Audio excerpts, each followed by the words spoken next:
Hi everyone, it's Natalie here. My space felt like it just needed a little bit of sound to kind of reverberate and create the right space. And I've got lovely buckeyes that have been coming off of the trees lately inside my little lotus candle. So I thought I would just bring those out and set the space with them today. So, happy Halloween, happy Dia de los Muertos, happy Samhain, happy All Saints Day, whatever you celebrate at this time of the year. So, welcome and thank you for being here today. And I met some really lovely people the other night at the Synergy Synergy Smoothies and Elixirs bar. So Brittany and JB, if you're watching, hello and welcome. So today I want to work with the Marigold Tarot, since it's our last real week of major kind of dark Halloween-y type stuff. Although, frankly speaking, if you're me, this is like a year-round deck. I'm just gonna be honest. So moving on, let's start by moving through and finding our significator, and there it is. Wow, 2 weeks in a row, it's the third card, and it also has a value of 3 in a general reading. So we'll go ahead and shuffle him back in. Him, them, it.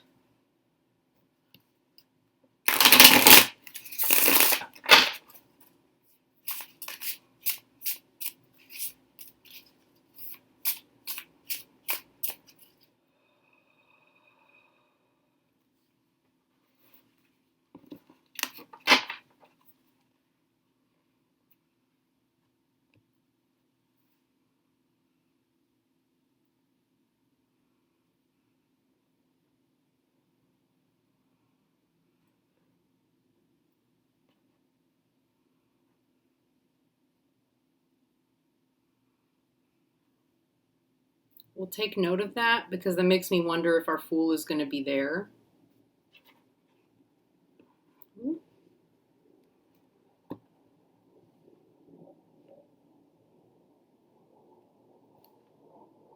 So I'm going to go straight to the Wands pile and see if this is where our Fool is.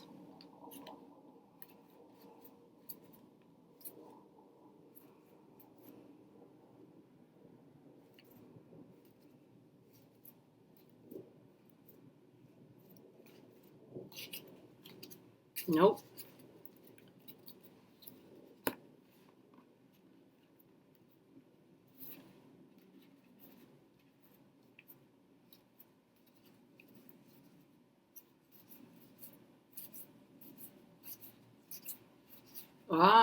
We're in the Cups pile back again here this week. So that's very interesting.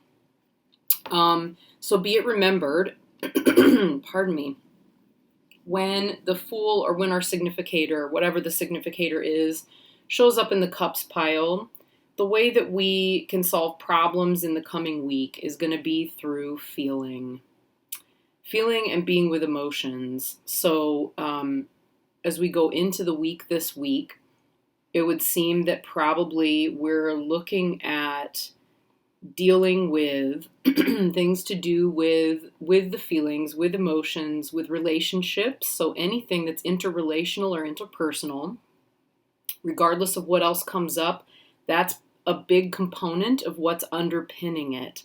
And so I would also say whatever it is that we're looking at this week, relationship with others and focusing on that aspect of it, focusing on relationship and how is the relationship I have with this person, this organization, this thing, whatever it may be. This may also relate to family. It may also relate to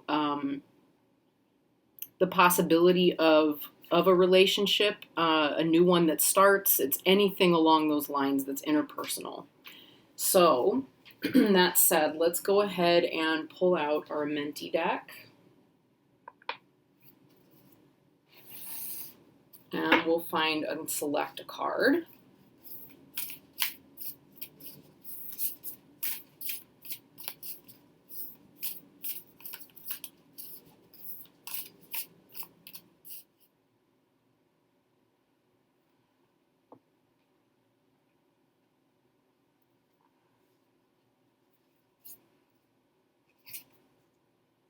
Wow, again. Okay, so I may or may not have cut a lot of the shuffling there, but I basically did quite a bit of shuffling, and then I took a deep breath and held the cards, and then cut the cards. So, wow. So we're continuing this coming week with this intention. I do good. So just to remind ourselves of where that's coming from really quick.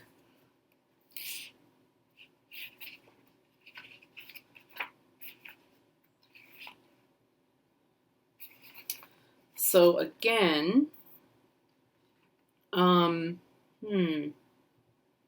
we're dealing with intention, right? So the nebulousness of emotion, cups pile, right? And how energy is conserved can present a challenge when attempting to do good in every effort, especially if you're looking to live in alignment with this particular ideal. The nebulous notion of good is often subjective, a construct of culture and imagination, and what truly defines something as the antithesis of bad can be theorized to be the energy behind an action. So again, we're looking at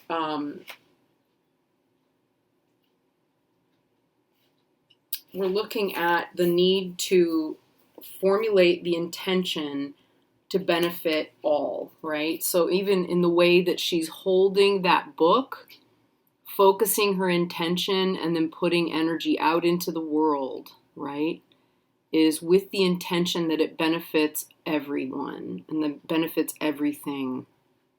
So we'll be reading through that filter again today.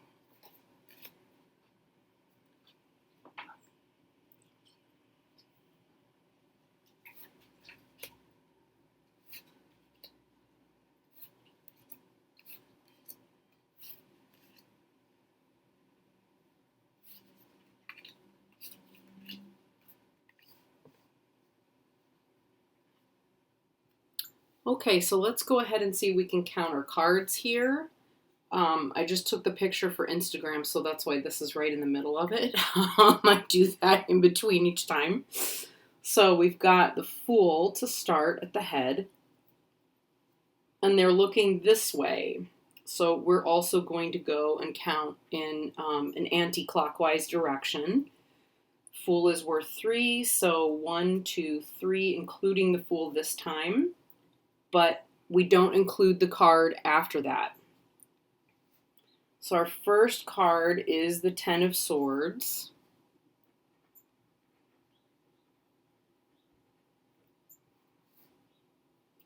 One, 2, 3, 4, 5, 6, 7, 8, 9, 10. Wow. Followed by the Hanged Man. Oh, right, okay. The Hanged Man is elemental, so 3. 1, 2, 3. The Star.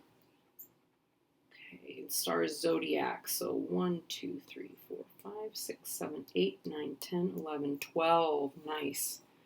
Page of Rings.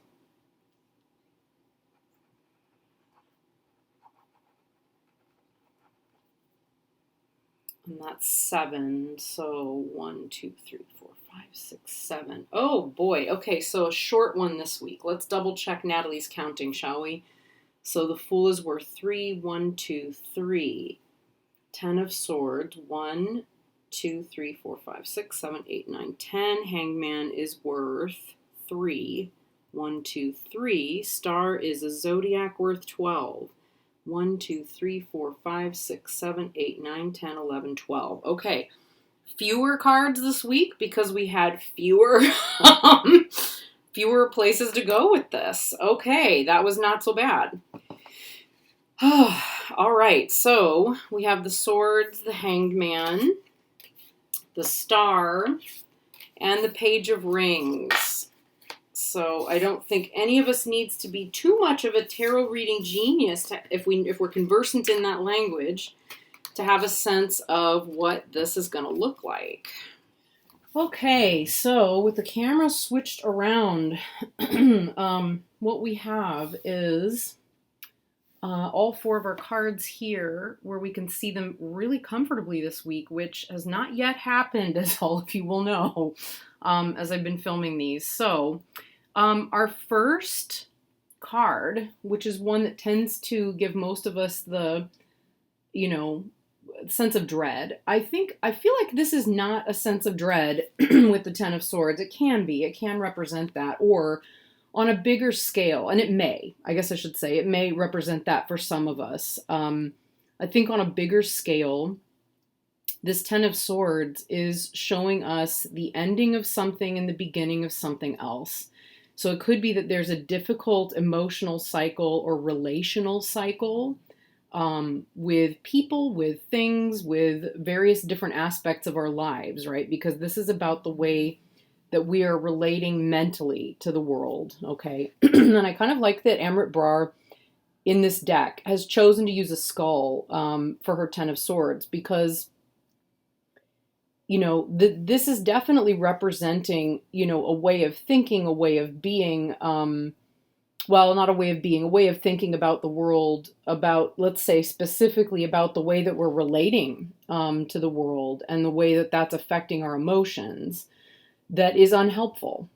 So as we start the week, there is the ability to tear that apart, take it a different direction, pull the swords out and move in a way that is going to be far more helpful and productive to us, right?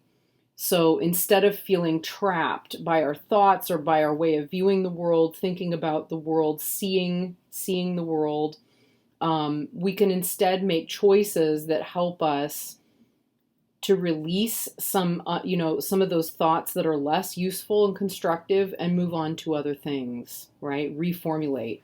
In order to do that, we have to pause. So, sorry, that if you just heard that sound, that was me adjusting myself back here on my little bench thing that I sit on. So sorry about that. It didn't sound great. But it was not a fart, I promise.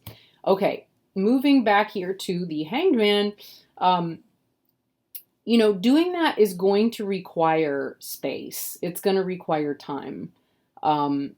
This golden rope that the Hanged Man has used here to suspend himself, is really important as a part of the symbol of this particular card, as is this kind of womb-like space filled with precious diamonds and stars, right? So getting that space, getting some time to look at things differently, to see things from a fresh perspective, even though it may feel as though it's the last thing that we need to do, this is going to help us in terms of resetting our intentions, okay? And that's interesting that, the I Do Good card, I was hoping both of those were like wipe-awayable schmucker. The I Do Good card, is apparently telling us that something in the way that we think about what we do in the world is not helpful. It's not helping us move forward. It's not helping us do the work that we need to do. It could be the way that we think about our interaction with the world. It could be the perspective we have of the goodness or badness of our work in the world. And it could simply be that it's time to realign intentions. So it may be as simple as that.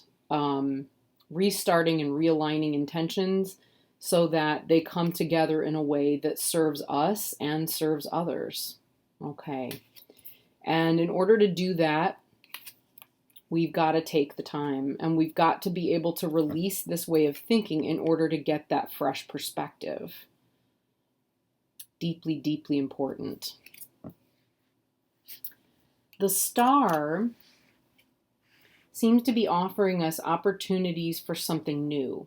So we have the possibility of, having spent this time in the Hanged Man, of being able to move forward with new possibility, with a fresh perspective, and with one that's in total alignment with the way that we would like to interact with the world.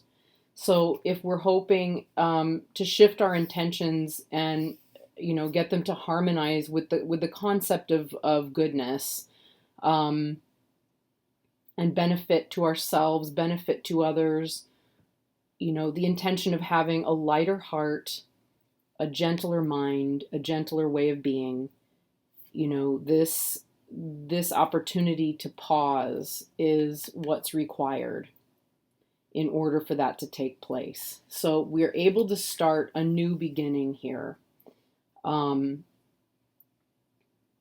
Yeah, that's pretty much how that feels. It feels very much like a purification, and a way to move forward. Then the Page of Rings brings us a fresh perspective of how we can take what we're doing with intention and put it into action.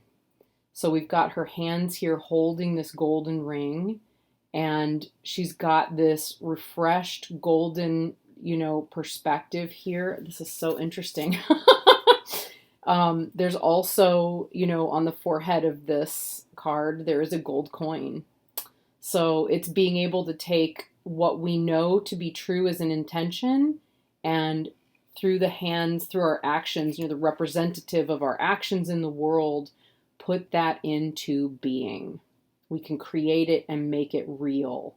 So it becomes, rather than just, a difficult way of thinking about things, or about feeling, thinking about the world, beliefs about the world, beliefs about ourselves in the world, perhaps beliefs about relationships.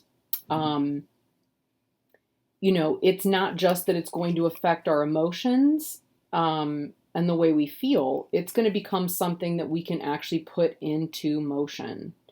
So we can get it to go from the mind into the actions and behaviors in everyday life. So that's our weekly reading, everybody. That's our general reading. Mercifully short this week. Mercifully short as we move into Halloween. I feel like the new moon, this new moon energy and this new moon coinciding with Halloween and Samhain and the thinning of the veil, it feels very fortuitous. I'm not a witch, by the way, so I'm not a pagan, and I don't know much about how all of that is viewed. I can simply say what I experience and what I feel, which is that, when things are dark, as they are at the time of the new moon, it does feel like the right time for this, new spark of something to come out of the darkness. And Halloween for me has always been a time when I feel most at home in the world. I deal with death a lot. It's a realm that doesn't upset or frighten me. It's one where I find a lot of comfort. So, this idea of of being closer to the dead, through Dia de los Muertos, or in touch with ancestral energy and spirit is a very comforting one to me. So, moving into this cycle of this week, that it feels like the energy is very clear, very open, very pure, and a lot of goodness is actually very available to us this week. So I wish all of you the most beautiful, beautiful week. And hopefully, if I get enough of this going into this week with the new moon cycle, there will be all kinds of goodness to come with future videos and various things that I would really love to share and put out there. So have a wonderful week, and I will see everyone soon. Bye.